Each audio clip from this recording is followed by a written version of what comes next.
বন্দে মাতরম সঙ্গীতের ১৫০ বৎসর পূর্তি উপলক্ষে বিজেপির বনগাঁ সাংগঠনিক জেলা পক্ষ থেকে কল্যাণীতে একটি সাংবাদিক সম্মেলন করে বলা হলো আগামী ৭ তারিখে বিকেল ৪টে থেকে এই অনুষ্ঠানের শুভ সূচনা হবে।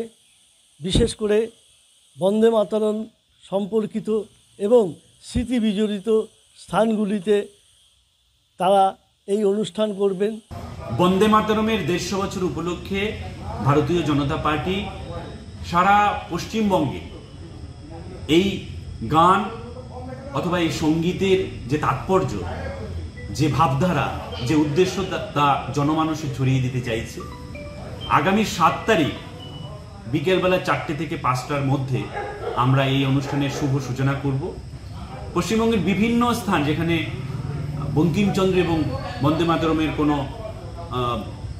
স্থান অথবা স্মৃতি বিজড়িত কোনো জায়গা রয়েছে, সেইখানে যেরকম এরকম কর্মসূচি হবে।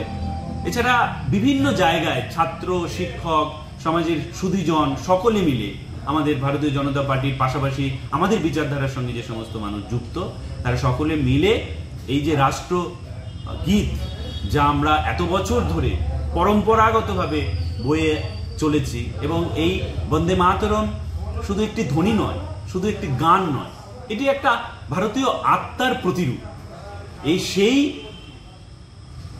বোধকে জাগ্রত করার উদ্দেশ্যে জনচেতনাকে আমরা ছড়িয়ে দিতে চাইছি বনগাঁ সাংগঠনিক জেলার পক্ষ থেকে।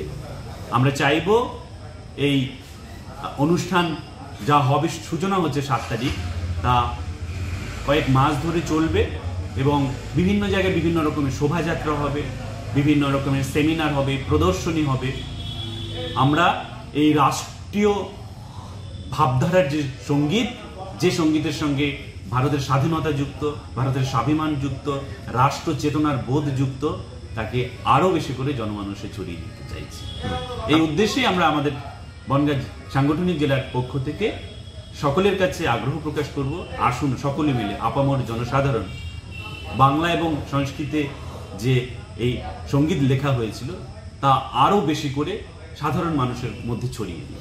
পাশাপাশি সাধারণ মানুষ, জনসাধারণকে এই গানের মাহাত্ম্য এবং বিশেষ করে যারা রাষ্ট্রবাদী এবং বিজেপির সংগঠনের যারা কর্মী সমর্থক, সকলকে আহ্বান করা হচ্ছে যে রাষ্ট্রীয় এই গানটিকে জনমানসে তুলে ধরা হোক।